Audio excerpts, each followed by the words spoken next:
And gusto ko po lahat, palakpakan po natin ang ating President, the Church of the Living God President, Bishop Kenneth Cortez. Praise God. Thank you, Lord. Palakpakan po natin ang Lord. Before po na nag-start po ang ating overnight, tinawagan ko po lahat ng mga overseers and executive board doon po sa bahay. At nagkaroon pa kami ng short meeting. At ang instruction ko po sa kanila, yung programa ng ating Panginoong Diyos ang sundin natin. Pinakita ko yung program, nandun na po lahat.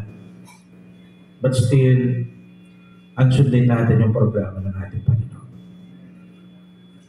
Pagkatapos namin nag-pray sa bahay, pumunta po ako sa kwarto. Bigla akong nahilo. And my sister, kinuha niya po yung BP ko. 180/110. At hindi po bumababa. I believe that this year 2025, meron kakaibang gagawin ng ating Panginoon. The enemy is just trying to hinder us to receive the vision. But I believe ang Lord ay ipapangkats na lahat sa atin kung ano yung nais na iparating sa atin. Amen? Amen. Sige, palakpakan po natin ang Lord. Hindi na po ako nagtatagal. Basahin po natin ang text natin. In the book of 2 Samuel chapter 6.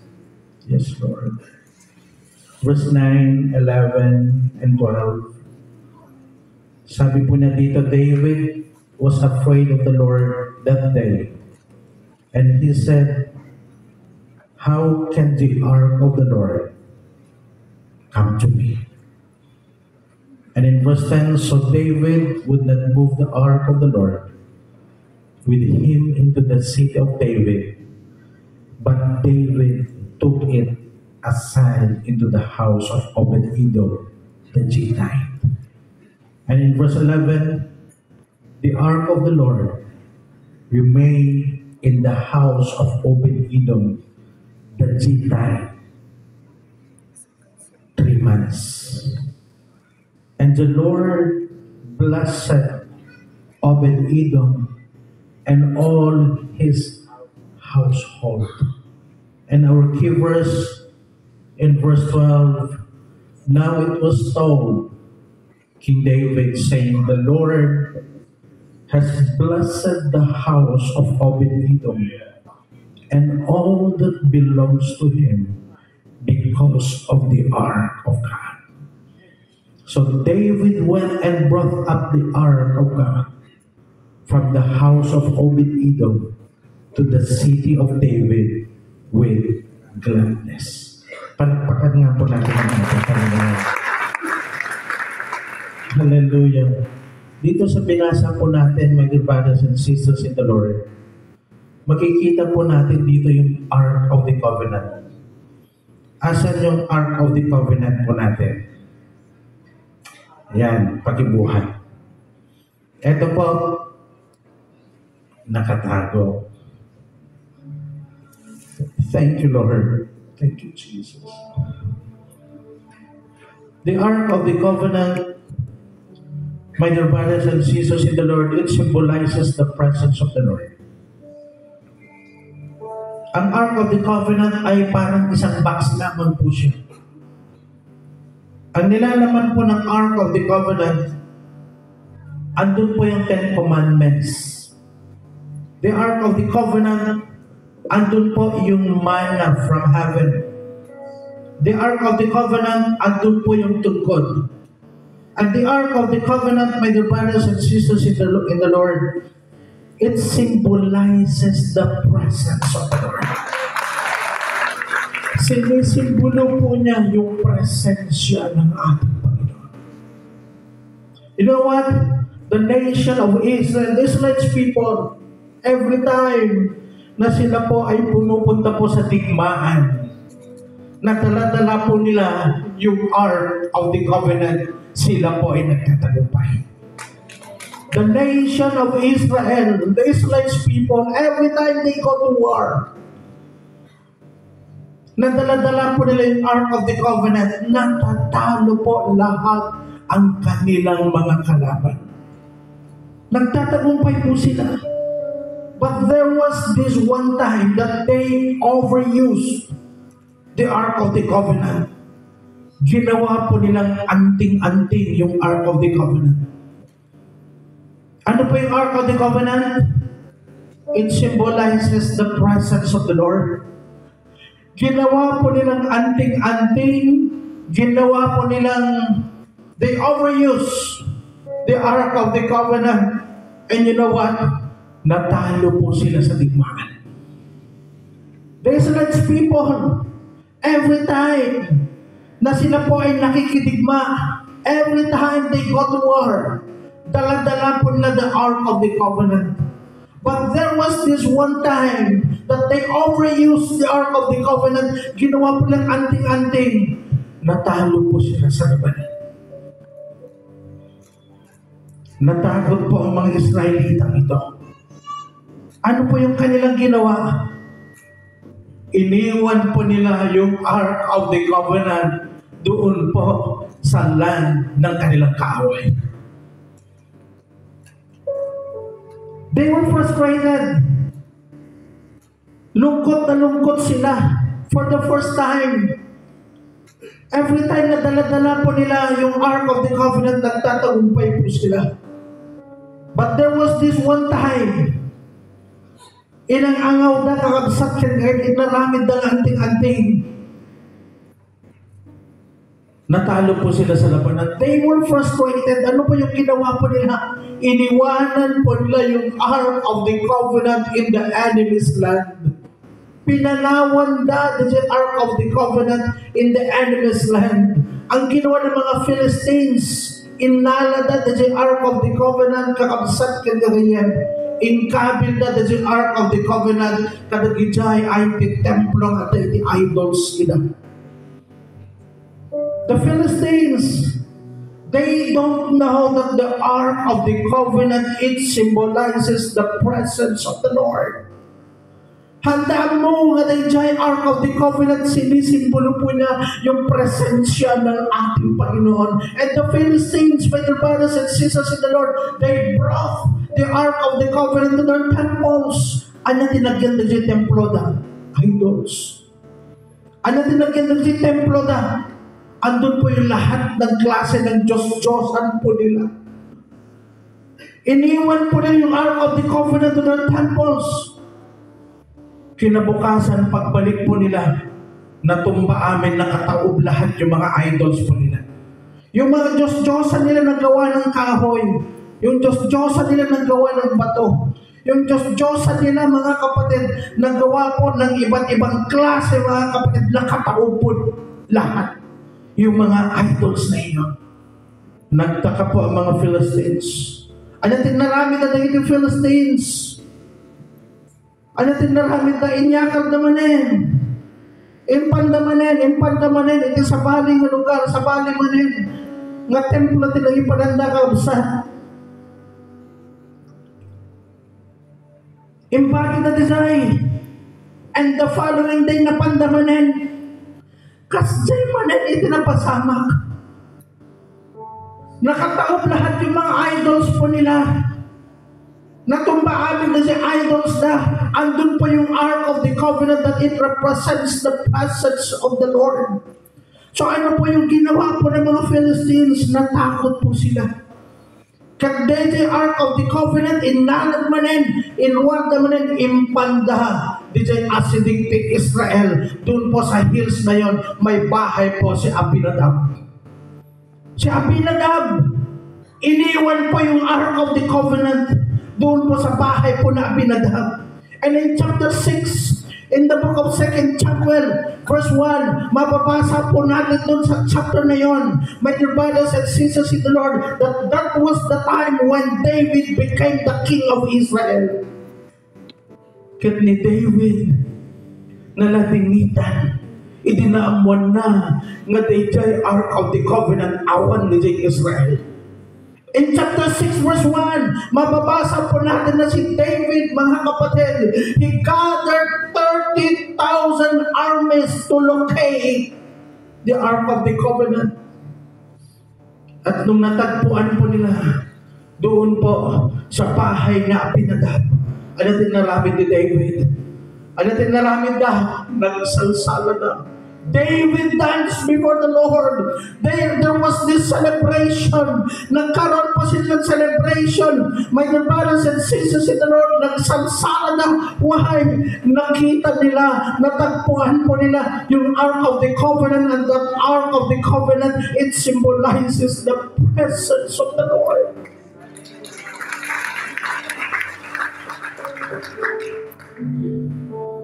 Palakpakan nga po natin ang ating Panginoon. Hallelujah. And when they were painting kakamsat yan, naalain na si Ark of the Covenant, doon po sa bahay po na Abinadab.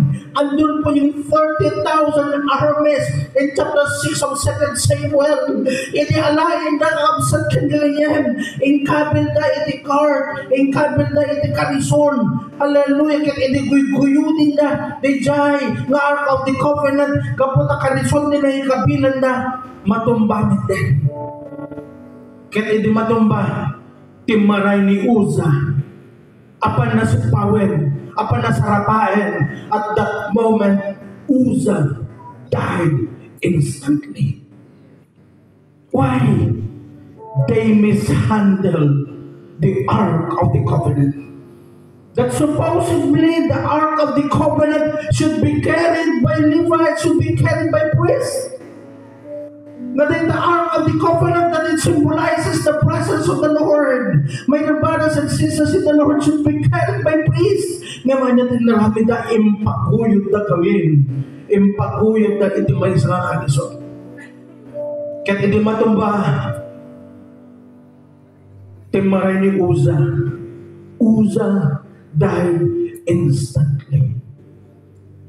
At sabi ng Bible po natin, si David, in verse 9, in verse 8, in verse 9, si David, nagalit si David, nalungkot si David. Ano po ang sabi ni David? My dear brothers and sisters in the Lord, in verse 9, hallelujah, natin ko na natin, David was afraid of the Lord that day, and he said, how can the Ark of the Lord come to me? Kapo nga men, nag-decide ni David na saan na ipan di Jerusalem men, di Ark of the Covenant, kapo na tinapasamak na saan na nasayakat, handa nga iyawi din to the city of David, di Ark of the Covenant, kapo tanda na tayo, kakabsat yan kagayam, katikararan ni David, how can the Ark of the Covenant come to me? In other words, kasano, di presensya ti Apo nga umay kanya. Natanong na po ba natin sa sarili po natin, mga kapatid, hallelujah, paano po mapupunta sa akin yung presensya ng ating Panginoon? Paano po mapupunta sa iyo yung presensya ng ating Panginoon? Paano mapupunta sa iyo yung presensya ng ating Panginoon? Kapatid, mahalin natin ang ating Panginoon Diyos ng tunay na pagmamahal. Amen.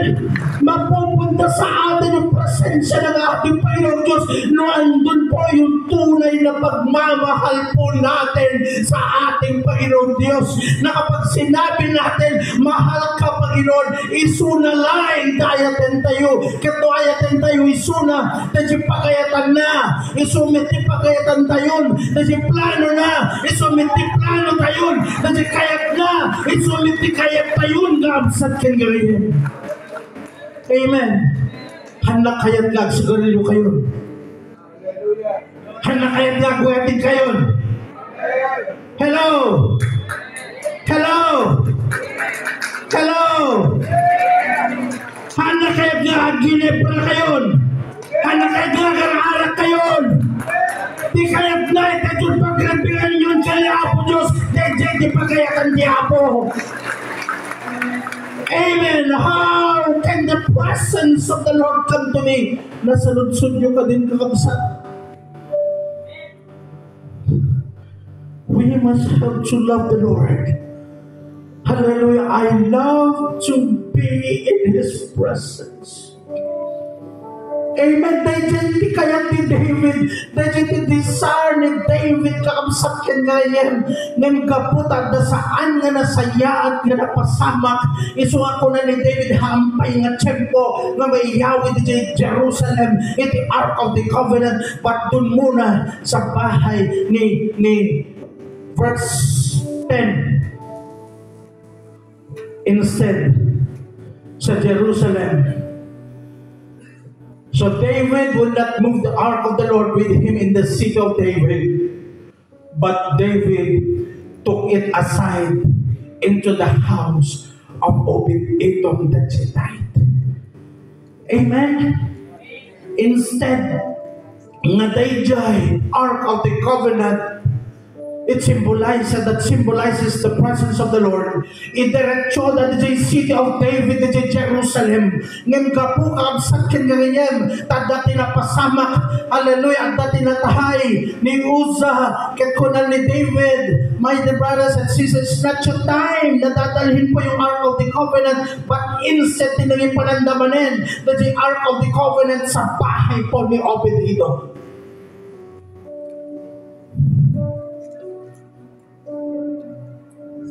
Ano po yung Ark of the Covenant? Ano po yung Ark of the Covenant? The presence of the Lord. Amen.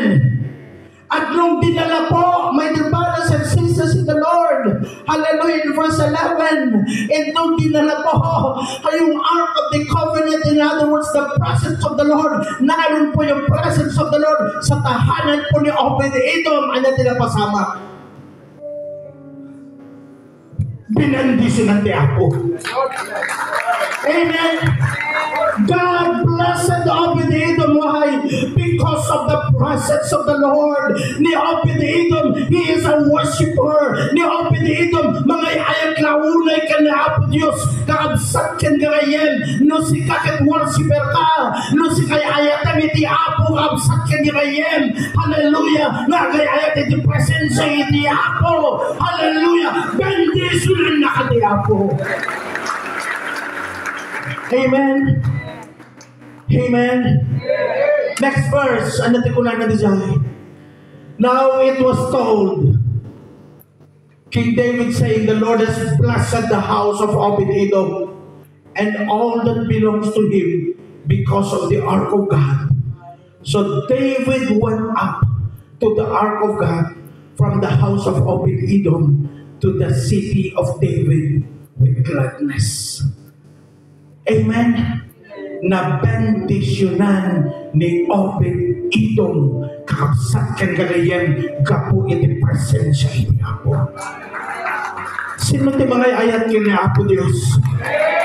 Mahalin natin ng tunay ang ating Panginoon.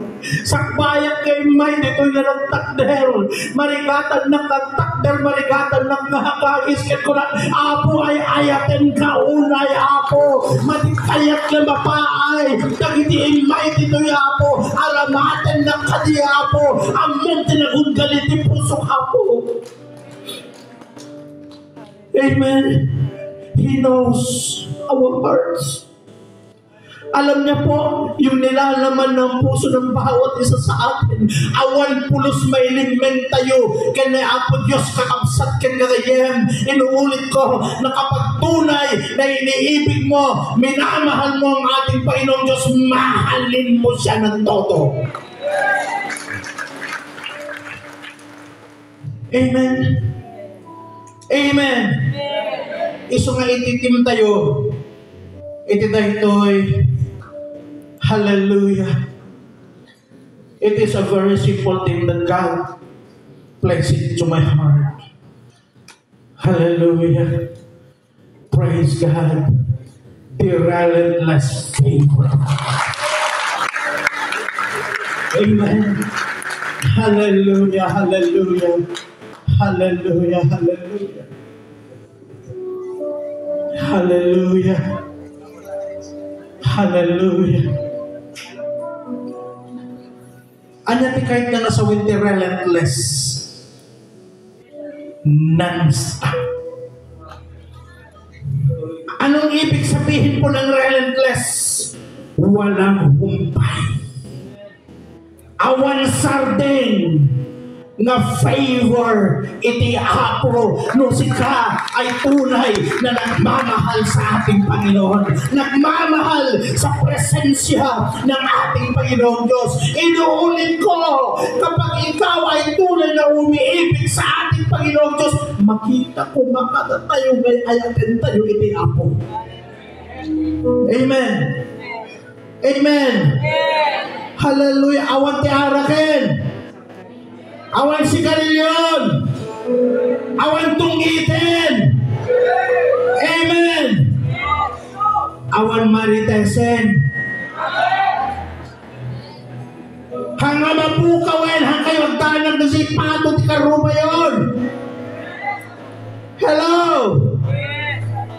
Kapag tunay na nagmamahal po tayo sa ating Panginoon, my dear brothers and sisters in the Lord, we can experience the relentless favor of God, the relentless, dejesangat sarding na pabor iti Apo ken ka, dejesangat sarding na pabor iti Apo ken ka. What is the effect? Anak pinalpas, mahaba pa ako.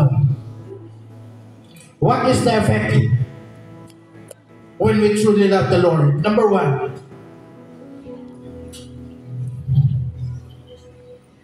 hallelujah, there is a surprising opportunity. Amen? Amen? Kapag ikaw ay nagmamahal sa presensya ng ating Panginoong Diyos, isusurpresa ka ng ating Panginoong Diyos ng mga oportunidad. Si Obed-Edom, in-expect na kadi kakabsat kang ganayen nga apan din jay Ark of the Covenant din siya palayda. Never! Haan na pa'y pinanunot nga din siya Ark of the Covenant kat apan din siya palayda kakabsat kang ganayen. It was a surprising opportunity. God surprised him with his blessings. Sinurpresa ti Apo ni Obed-Edom gabsat kang gagayen na surpresa isuna kadagiti pamendisyon iti Apo. Anati ko na in verse 11, God blessed the house, the family of Obed-Edom. And in verse 12, kakabsat kang gagayen, hindi lang yung household ni Obed-Edom ti benendisyonan ti Apo, no di kadi lahat na meron sa kanya. Amen. Amen. Ano sabi po niya? In verse 11, the ark of the Lord remained in the house of Obed-Edom Gittite 3 months, and the Lord blessed Obed-Edom and all his household. Oh, grabe ano? The surprise. The nation of Israel, the Israelites people, all eyes sa Jerusalem, na doon dadalhin yung Ark of the Covenant. Pero meron sorpresa si Lord. Nakita na si Obed-Edom, uy, servant ko yan. Uy, worshiper yan. Uy, nagmamahal sa akin yan. Dalhin nyo doon sa bahay na Obed-Edom yung Ark of the Covenant. At nung naroon po yung Ark of the Covenant, na sorpresa si Obed-Edom ng pagpapala ng ating Panginoon. Amen? Sa sino dito iti kahit na sorpresahin ti Apo kadagsi ng pamendisyon na. Adati ko na, hallelujah, 1 Corinthians chapter 2 verse 9. 1 Corinthians chapter 2 verse 9, eye has not seen, nor ear heard, nor have entered into the heart of man the things which God has prepared for those who love Him. Amen? Hindi mo pa naisip, kapatid. Hamo pa'y napanunod. Amen? Hamo pa'y nakita. Hallelujah, hindi mo pa narinig. Pero meron na palang inihahanda si Lord para sa iyo. Mahalin mo lang siya ng todo. Mahalin mo lang siya ng tunay. You can experience the relentless favor of God. DJ saan nga isarding na pamendisyon iti Apo. Amen? Meron na palang inihanda si Lord, kapatid. Amen? Nasabi po niya, eye has not seen. nor ear heard, nor have entered into the heart of man the things which God has prepared for those who love Him. Kaya tayo ti Apo. At dahil sa gana ti Apo ka. Kanilang sa gana, surpresahin na kapay ti Apo. Makiktot kan tulatan, wow, may BF na pala ako.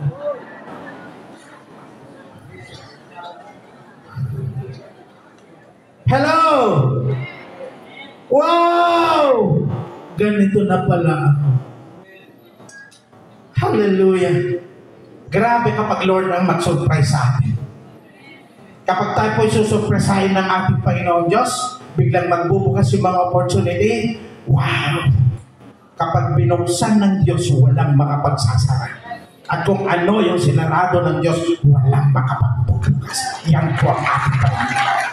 Oray agdipad-dipad ay nakarubam. Oray agkapanyo ti bantay putot. No paraking ka, dahil nga bendisyon, paraking ka. No dahil sakala iti apo, paraking ka, kamsat kin gayem. Kapos ka kin worshiper. Kapos ka kin bagay ayat kin ni Apo Diyos. Walang makakapigil sa blessings ni Lord sa iyo, kapatid. That is the relentless favor of God. Amen. Hallelujah. Hallelujah. Number two, there is a divine mark season. Woo! Hallelujah. Hallelujah. Ang 2025, naniniwala ako na ito po ay season ng Church of the Living God. Amen. Hallelujah. In verse 11, makikita po natin ilang buwan po nanirahan, ilang buwan po nag-stay po yung Ark of the Covenant sa bahay po ni Obed-Edom. That is a season. 3 months is a season. 90 days. Amen. Dahil 90 days kamsat kan gayem, awan ti sartin na nga favor iti Apo kanya na. Dahil 90 days, awan pulos palya nga pamendisyon iti Apo kanya na.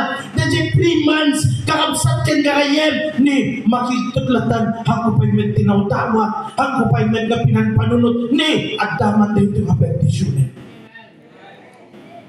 Amen. Amen. Malakas na palakpak para sa ating Panginoon.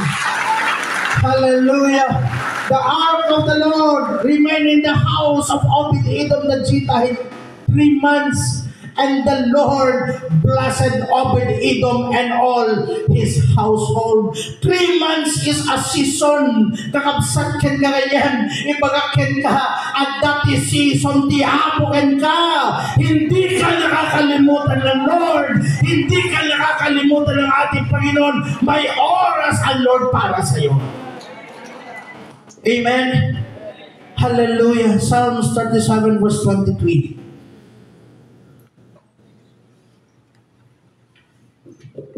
The steps of a good man are ordered by the Lord. Amen.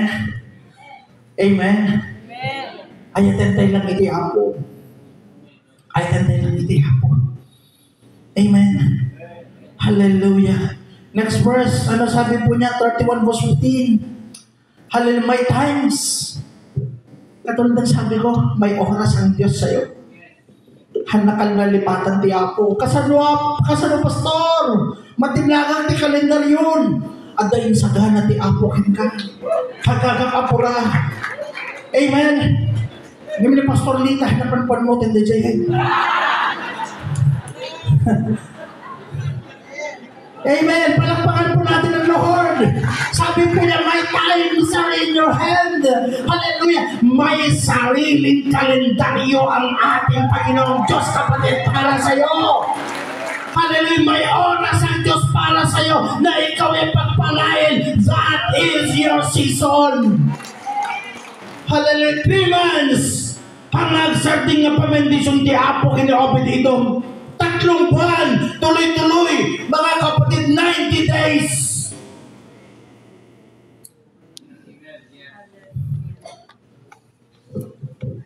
Years. 5 years, 10 years, na tuloy-tuloy ng blessings, Lord. Awan disalding na.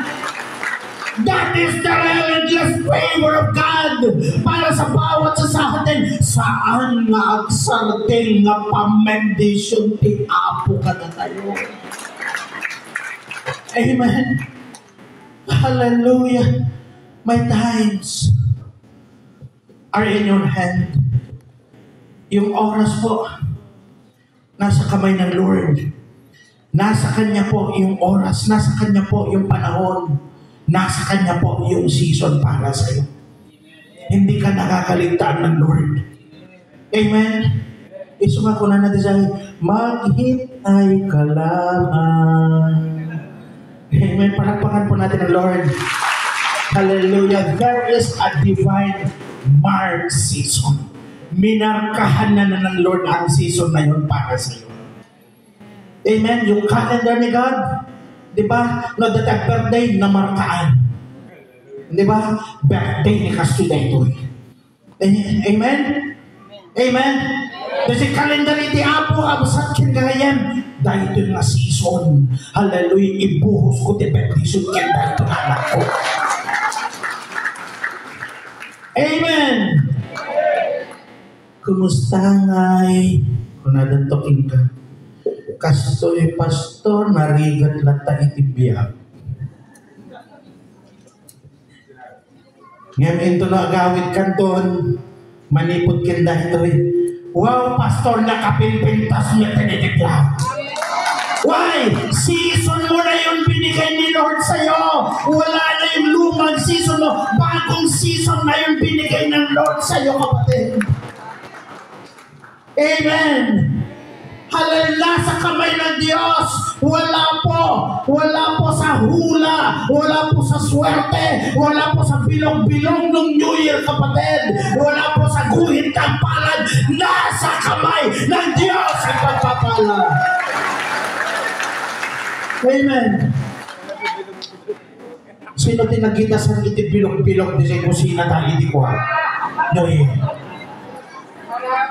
Anong sabi ko sa kanya? Siya lang ang dapat mahalin. He is a jealous God. Amen. Amen. Sinong nagpahula guhit ng palad? He is a jealous God. Amen. Sinong naglalagay dito na protection? Wala na. He is a jealous God. Why? Because He only protection na lang iti makapag-protect ti tao awan sa bali. Hindi na kukuha sa anting-anting. Tignan ninyo yung Ark of the Covenant. Ginawa nila ng anting-anting, kapahamakan, tinapasama. Amen! Patpakan po natin ng ating Panginoon, yes. Hallelujah! Hallelujah! There is a divine mark season. Minarkahan ka na ng ating Panginoong Diyos nga dahil ito'y ngatawen hanga agsarding ti pamendisyon ken ka. Woo! Ecclesiastes chapter 3 verse 1. To everything there is a season. Amen? Sabihin mo kay Lord, thank you Lord sa season ko na to. Season ko na to. Amen? Hallelujah. Relentless favor ng gabi po natin. Palakpakan po natin ang Lord. Hallelujah. Third point, my dear brothers and sisters in the Lord, yung epekto po, yung tunay na pagmamahal sa presensya ng ating Panginoon. Pangatlong epekto is that there is an increasing new blessing. Amen? There is an increasing new blessing. Hallelujah. In verse 11, kitain tayo man. In verse 11. Kunan dito, the ark of the Lord remained in the house of Obed-Edom the Gittite 3 months. And the Lord blessed Obed-Edom and all his household. Amen.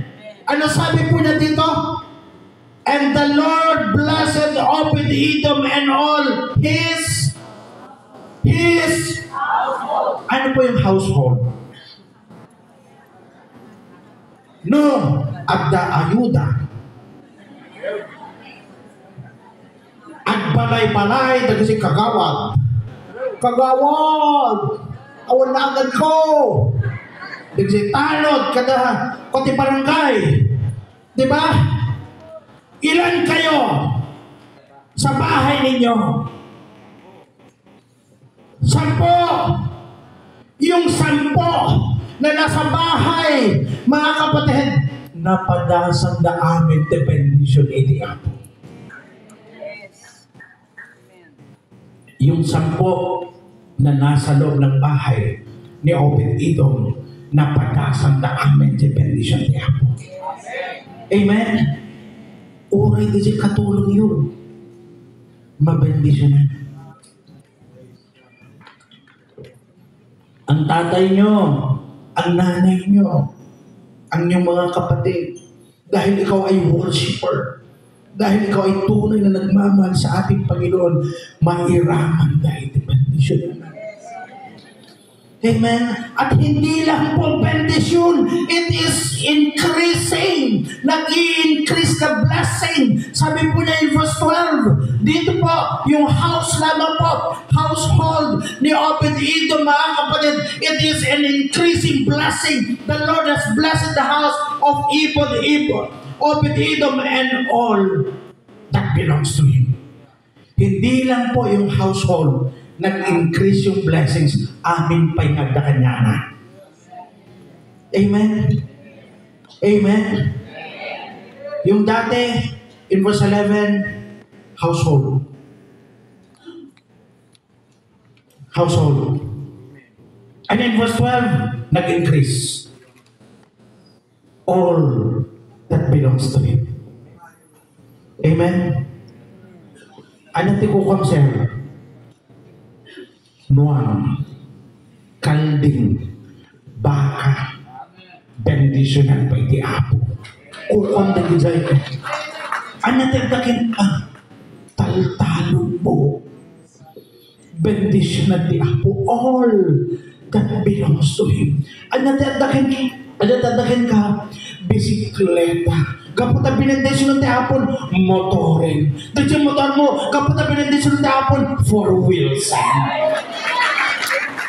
Amen. All that belongs to him, increasing. Nag-increase po yung blessings ng ating Panginoon. Mga kapatid, hindi lamang po sa household, kundi sa lahat na meron sa Kanya.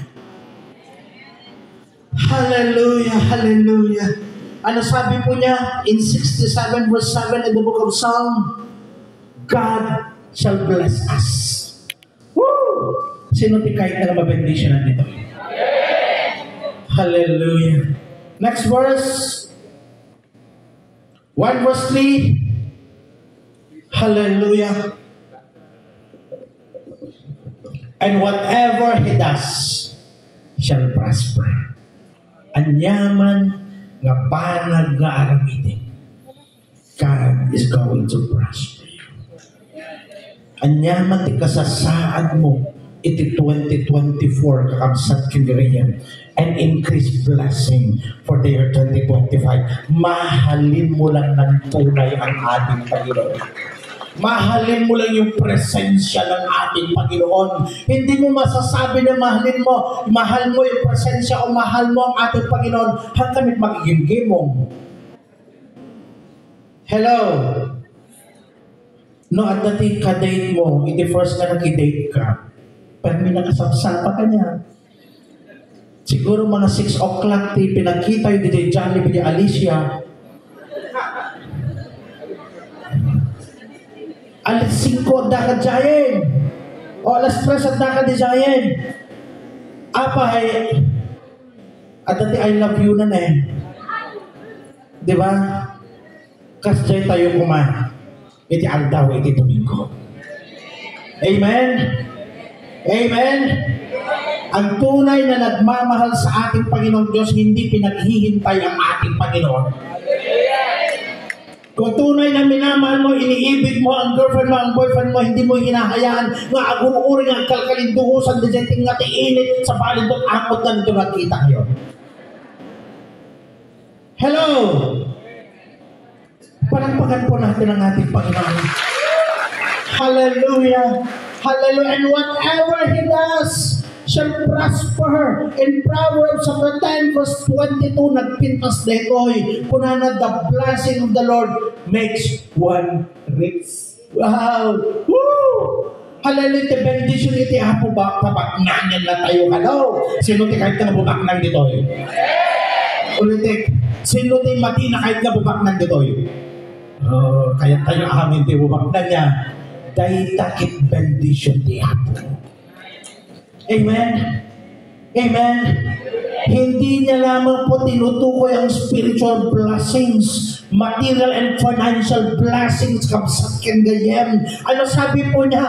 The blessing of the Lord makes one wins. Papaknanan na tayo itiyaha po. God is going to increase our influence. God is going to increase every aspect of our lives. Friendship, increasing relationship, increase na po lahat mga kapatid, the joy, the love, and everything. Hallelujah. No, ang kukurot ka, hindi hanggang ako kukurot hindi 2025. Amen. Amen. I-increase na po iti panlangted mo kina Apo Diyos.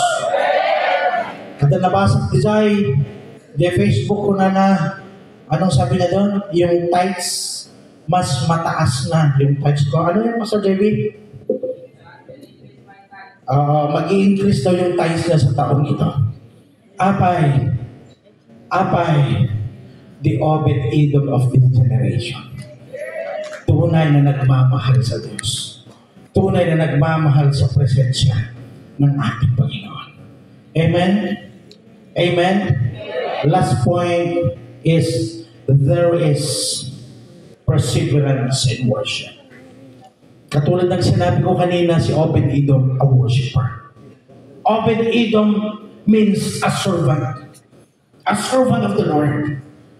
Kapag titignan po natin si Obed-Edom, my dear brothers and sisters in the Lord, when David, hallelujah, and the 30,000 armies, nung kinuha po nila yung Ark of the Covenant sa bahay po ni Obed-Edom, bringing to Jerusalem, to the city of David, ano pong ginawa ni Obed-Edom? Impanaw dan, dahil Ark of the Covenant, dahil pagtaingan ni Obed-Edom, tinaramid ni Obed-Edom, kakabsat kang kakayam, napanasinurot, dahil Jerusalem, dahil Ark of the Covenant. Why? Ayaw niyang mawalay siya sa presensya ng ating Panginoon Diyos.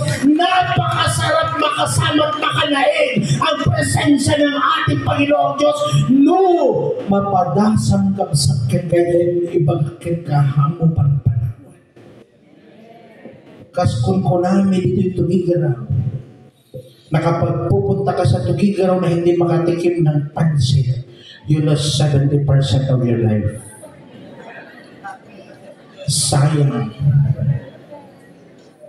Amen. Si Obed-Edom, hanaim palukos, nga uray awahan ng DJ balay na dahil nga Ark of the Covenant no di napanapay lang sinurot DJ templo to the city of David. Kakabsakan natin naramid na Obed-Edom DJ kat uray gatekeeper naklanta, naging gatekeeper po siya.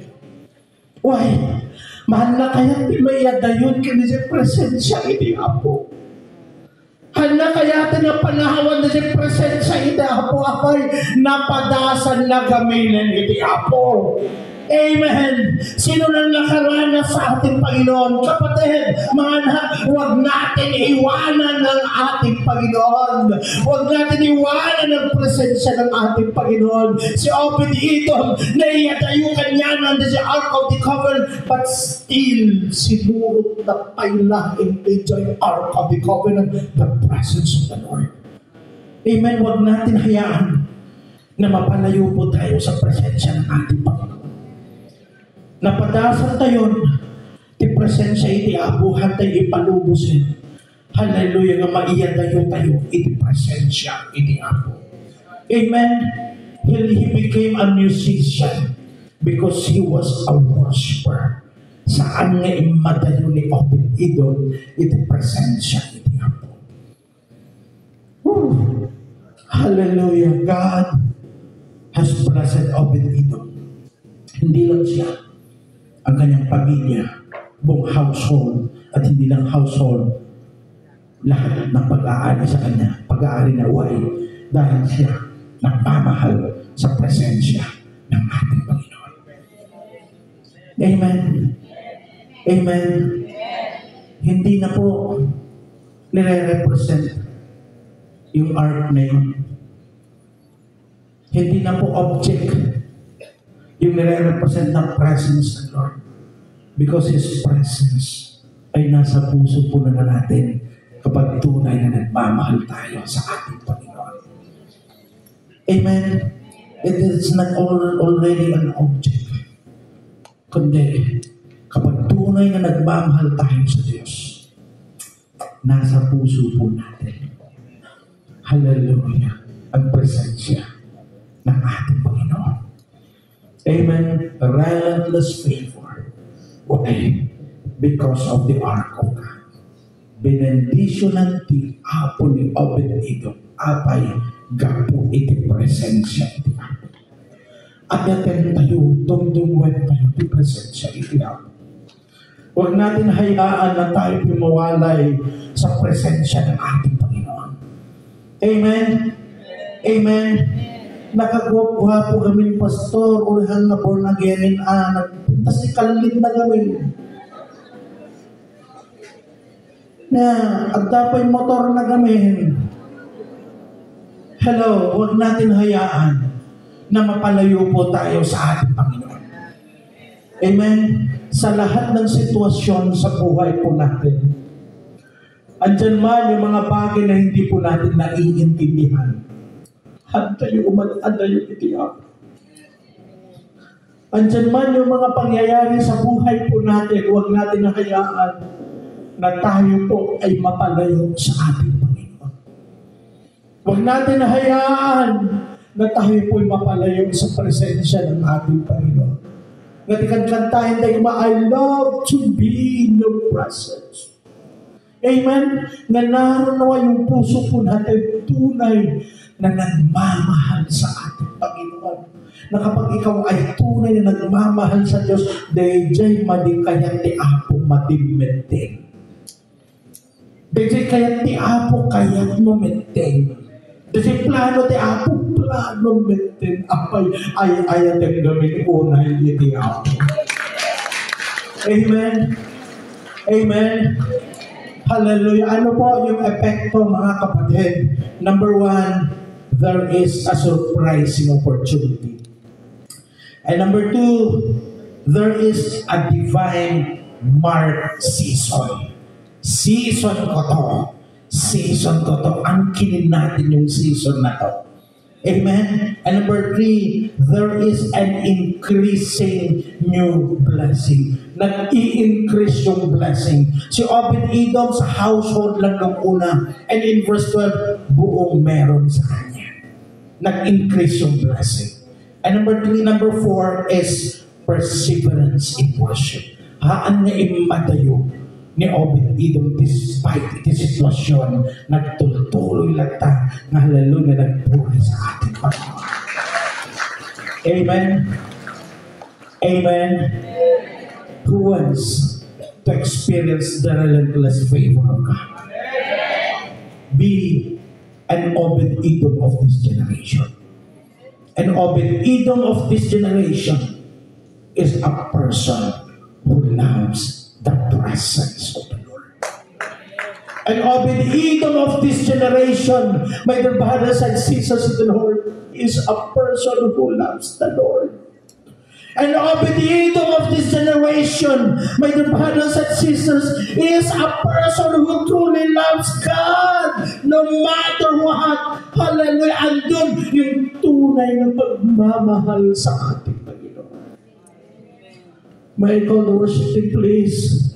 Hallelujah. Huwag natin hayaan na tayo po ay mawalay sa presensya ng ating Panginoon.